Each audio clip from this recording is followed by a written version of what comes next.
C'est une bonne situation, ça, Scribe? Mais vous savez, moi je crois pas qu'il y ait de bonnes ou de mauvaises situations.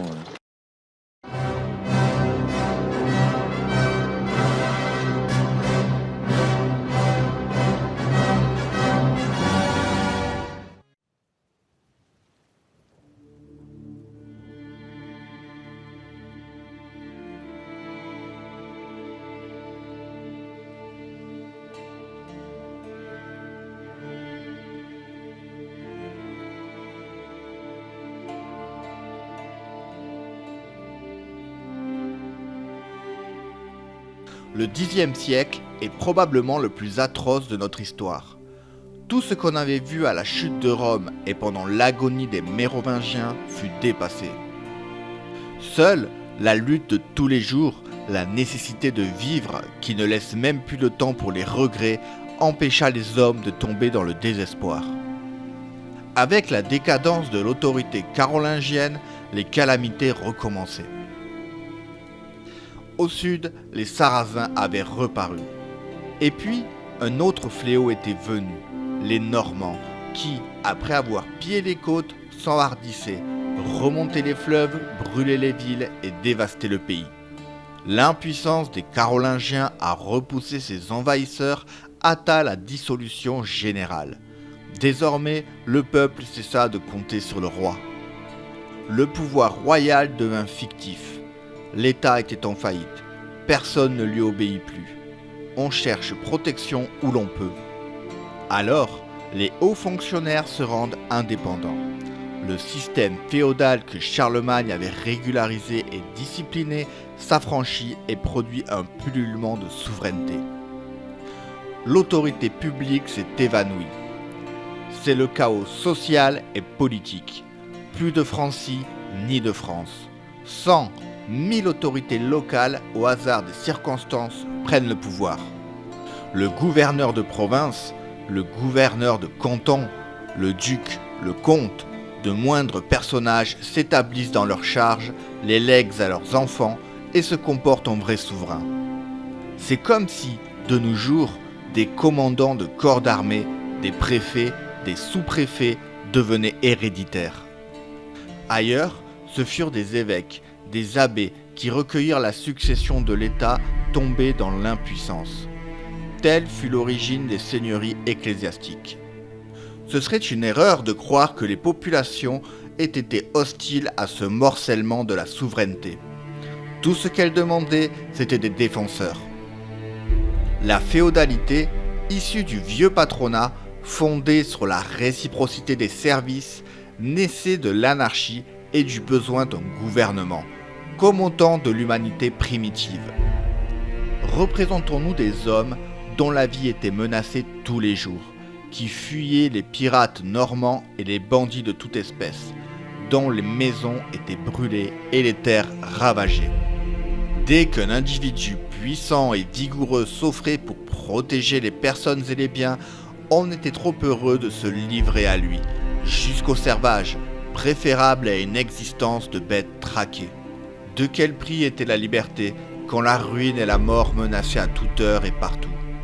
En rendant des services dont le plus apprécié était la défense de la sécurité publique, le seigneur féodal légitima son usurpation.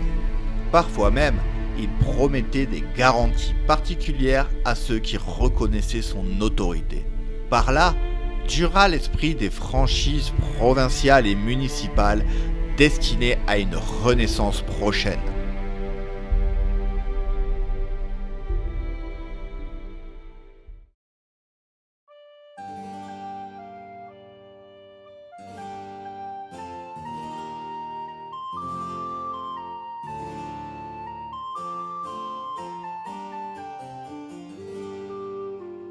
Tout cela se fit peu à peu, spontanément, sans méthode et avec la plus grande diversité.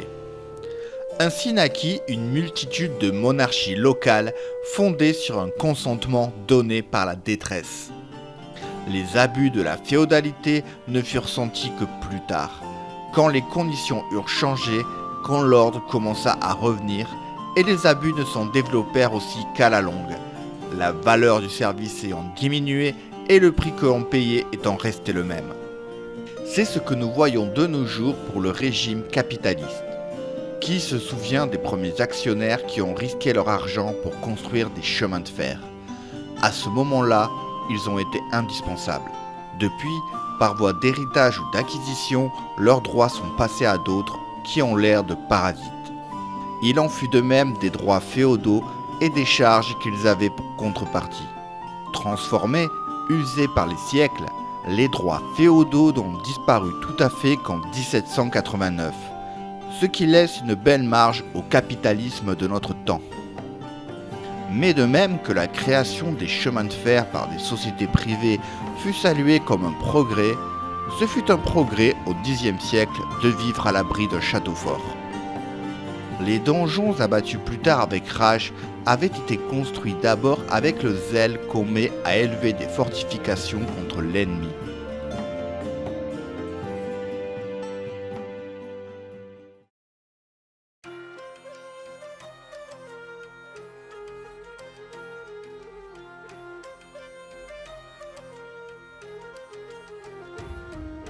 Cependant, deux conséquences allaient sortir de la féodalité. En premier lieu, un très grave danger pour l'avenir de la France. L'unité était détruite. Ceux qui se formaient un peu partout, c'étaient des États. Du plus grand au plus petit, chacun s'était installé dans son domaine comme dans une propriété privée. De là, tant de guerres de voisin à voisin. Et puis, par héritage ou par mariage, des provinces entières pouvaient aller à des étrangers. Ce fut la cause, l'occasion ou le prétexte de beaucoup d'autres guerres, et en particulier de la guerre de 100 ans. D'autre part, ces États s'étaient formés naturellement aux endroits indiqués par la géographie, ceux où les hommes avaient une communauté d'intérêts, l'habitude de se fréquenter et de vivre ensemble. Pour ces raisons, quelques-unes des nouvelles dynasties enfoncèrent de fortes racines dans certaines provinces. C'est ce qui mit le remède à côté du mal. Une de ces familles deviendrait un jour assez forte pour se placer au-dessus des autres et pour reconstituer l'unité française, dont l'idée s'était obscurcie sans être jamais tout à fait morte.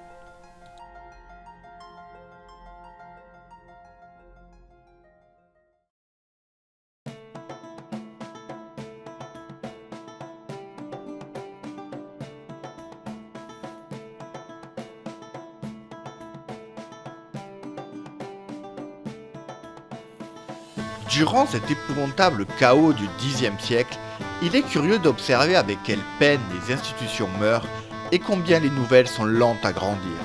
Les Carolingiens avaient beau rester soumis à l'élection ou au simulacre de l'élection, Pépin le Bref ayant été prince élu, ils avaient beau avoir perdu l'estime publique au point d'être déposés comme il advint à Charles le Gros pour son incapacité et sa lâcheté, ils gardaient ce prestige de la légitimité par lequel s'étaient prolongés les Mérovingiens.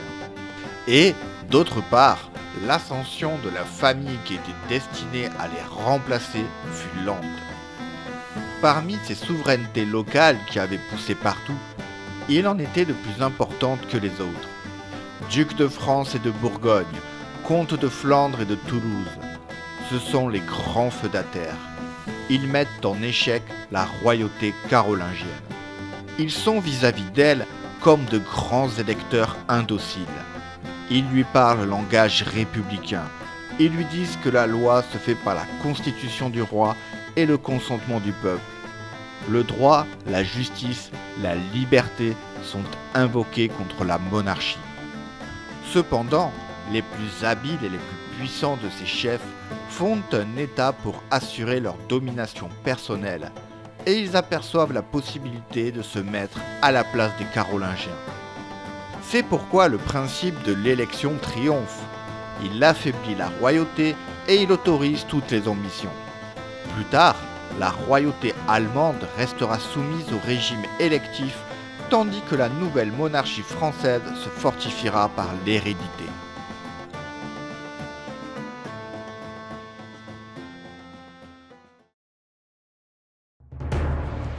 On ne s'explique pas le succès de la maison capétienne si l'on ne tient pas compte de ses conditions politiques. Mais, comme les Carolingiens, les Capétiens devront leur fortune au service qu'ils ont rendu. Robert le Fort, le vrai fondateur de la maison, s'est battu 10 ans contre les Normands et il est mort au champ d'honneur. Robert le Fort était certainement un homme nouveau, d'origine modeste, puisque la légende lui donne pour père un boucher. Son fils, Eudes, défend héroïquement Paris contre les mêmes adversaires, tandis que Charles le Gros se couvre de honte.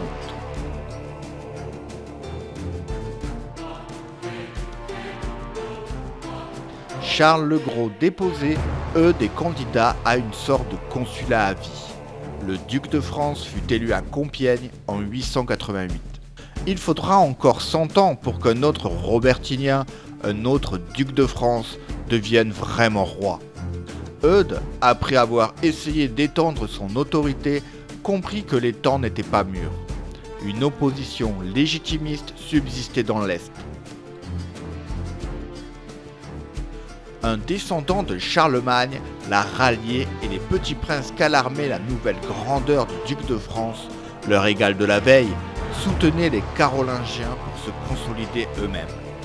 Eudes trouva meilleur de ne pas s'entêter. Il réservait l'avenir.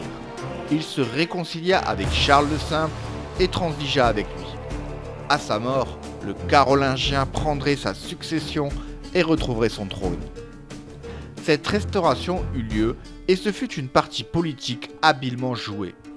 Sans la prudence et la perspicacité d'Eudes, il est probable que les ducs de France eussent été écrasés par une coalition.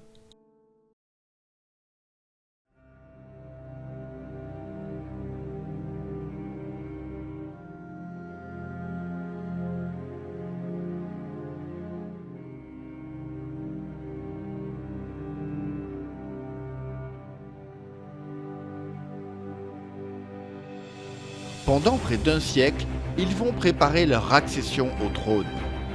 Nous ne sommes pas assez habitués à penser au temps et au concours de circonstances qu'il a fallu pour amener les grands événements de l'histoire. Presque rien de grand ne se fait vite. Il faut vaincre les traditions et les intérêts. Et il faut aussi pouvoir durer. Si les Robertiniens, descendants de Robert le Fort, ne s'étaient pas maintenus solidement dans leur domaine, si la mort était venue frapper leur famille, comme elle a frappé par exemple la famille de Louis XIV, il n'y aurait pas eu de monarchie capétienne. Et les témoins de la longue rivalité qui mit aux prises les Robertiniens et les Carolingiens ne pouvaient savoir non plus de quel côté pencherait la balance. À un moment, il fut permis de croire que l'héritier de Charlemagne l'emporterait. À force de patience, à force d'attendre le moment sûr, les Robertiniens avaient failli tout gâcher.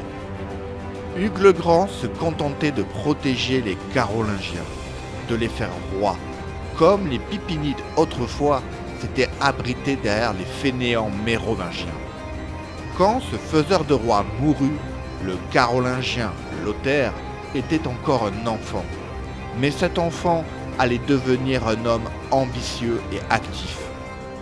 Hugues le Grand était mort en 956. Il laissait son duché à Hugues Capet. Il s'en fallait de beaucoup que celui-ci n'eût qu'à prendre la couronne royale. Avec Lothaire, la vieille dynastie se ranime. Lothaire veut ressaisir l'autorité et reconquérir son royaume. Il retrouve son prestige en délivrant Paris d'une invasion allemande. S'il eût vécu davantage, qui sait s'il n'étouffait pas la chance des Capétiens. Il mourut, quelques-uns disent empoisonné, en 986.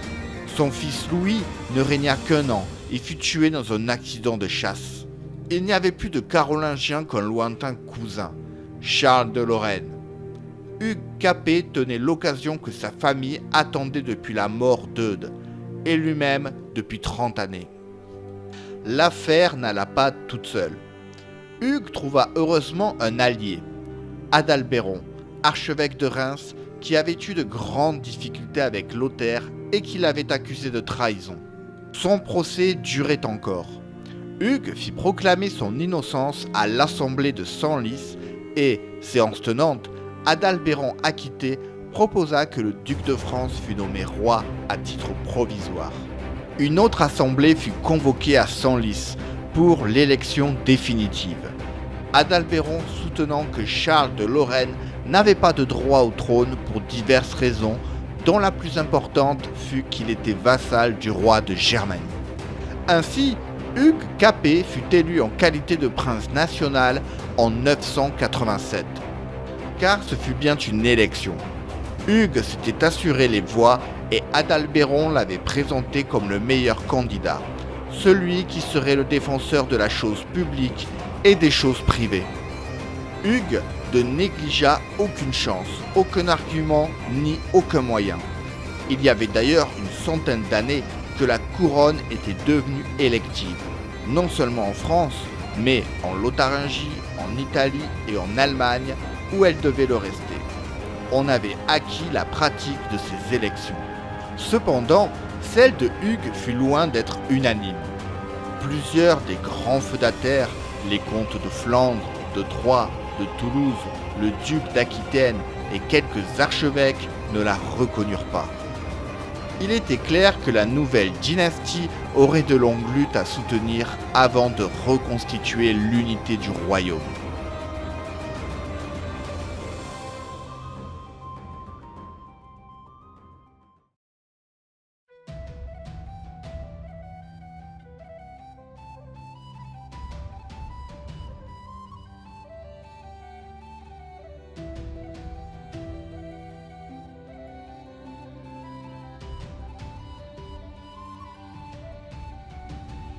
Née du régime féodal, la royauté capétienne en avait le faible et le fort.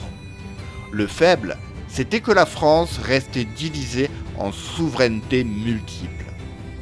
Le fort, c'était que les Capétiens, ducs héréditaires dans les domaines de l'Île-de-France, suzerains dans le Maine, la Touraine et l'Anjou, étaient solidement installés au cœur du pays. Ils n'auraient plus qu'à s'affranchir de l'élection pour s'étendre et se développer, ce qui se fit de la manière la plus simple du monde. Hugues Capet ayant tout de suite associé au trône son fils aîné, l'élection du successeur eut lieu du vivant du roi. Elle ne fut plus qu'un simulacre qui ne comportait aucun risque. Il avait donc fallu plus de 500 ans pour que l'usage absurde des partages fût abandonné, et il fallut encore de longues années avant que le principe héréditaire triomphât tout à fait du principe électif. La succession de mal en mal par ordre de primogéniture, conquête inaperçue des contemporains, allait permettre de refaire la France. Le bon sens des Capétiens, qui devait être à de rares exceptions près la qualité dominante de leur dynastie, ne serait pas moins utile à cette œuvre de longue haleine. Rendre service, c'était la devise de la maison depuis Robert le Fort. Avancer pas à pas, prudemment, consolider chaque progrès, compter les deniers, se garder des ambitions excessives, des entreprises chimériques. Ce fut son autre trait, avec un sentiment d'honorabilité bourgeoise plus que princière et le goût de l'administration. La France sensée, équilibrée, se reconnut dans cette famille qui aimait son métier et qui avait le don de s'instruire par l'expérience. Il semble que les Capétiens aient eu devant les yeux les fautes de leurs prédécesseurs pour ne pas les recommencer. Les descendants de Charlemagne, de Charles le Chauve à Lothaire, s'étaient épuisés à reconstituer l'Empire. Ce fut également la manie des empereurs germaniques. Les Capétiens, eux, étaient des réalistes. Ils se rendaient un compte exact de leurs forces et se gardèrent à leur début de n'inquiéter personne. La dynastie de Hugues Capet, après avoir mis 3 générations à prendre la couronne, régnera pendant 8 siècles. L'avenir de la France est assuré par l'avènement de la monarchie nationale. À cette date de 987, véritablement la plus importante de notre histoire, il y a déjà plus de 1000 ans que César a conquis la Gaule.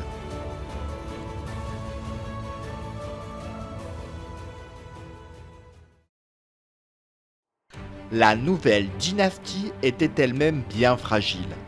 Quand Hugues mourut, il venait tout juste de faire reconnaître son titre de roi par les grands feudataires, titre qui ne lui donnait sur eux qu'une supériorité morale. Il avait même dû défendre son domaine contre ses voisins. Ces guerres de province à province et de clocher à clocher étaient une des désolations de l'anarchie féodale. Au comte de Périgord qui s'était emparé de sa ville de Tours, Hugues ayant fait demander par un héros « Qui t'a fait comte ?» s'entendit répondre « Qui t'a fait roi ?» Les Robertiniens avaient mis 100 ans à s'élever au trône. Il leur faudra encore 100 ans pour qu'ils soient tout à fait solides. Supposons chez les descendants de Hugues des morts imprévues et prématurées qui auraient remis la couronne au hasard de l'élection. Supposons de trop longs règnes achevés dans la faiblesse sénile, le roi vieillard perdant le contact avec ses contemporains et sa longévité troublant l'ordre régulier des générations. La maison capétienne aurait disparu.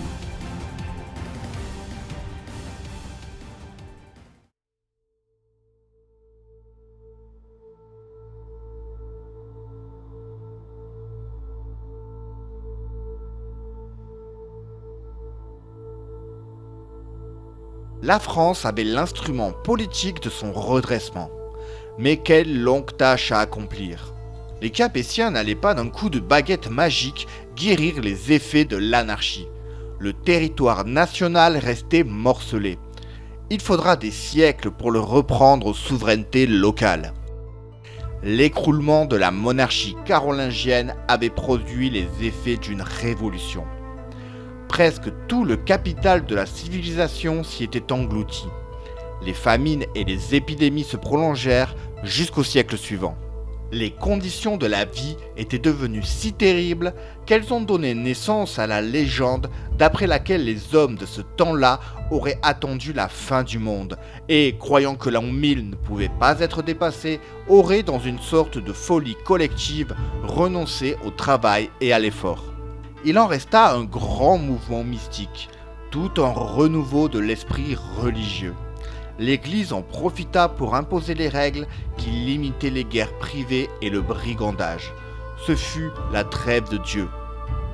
En même temps, la chevalerie était instituée, les devoirs de l'homme d'armes et l'honneur du soldat. Ces idées étaient en germe dans la féodalité fondée sur l'idée de protection. L'Église les exalta et les codifia. Bientôt, ce renouveau de la vie spirituelle donnera naissance aux croisades, dérivatif puissant par lequel l'Occident, depuis trop longtemps replié sur lui-même, enfermé dans les horizons bornés de sa misère matérielle et politique, préparera sa renaissance en reprenant contact avec le monde méditerranéen et l'Orient, avec les vestiges de l'Antiquité et d'une civilisation qui ne s'oubliait pas.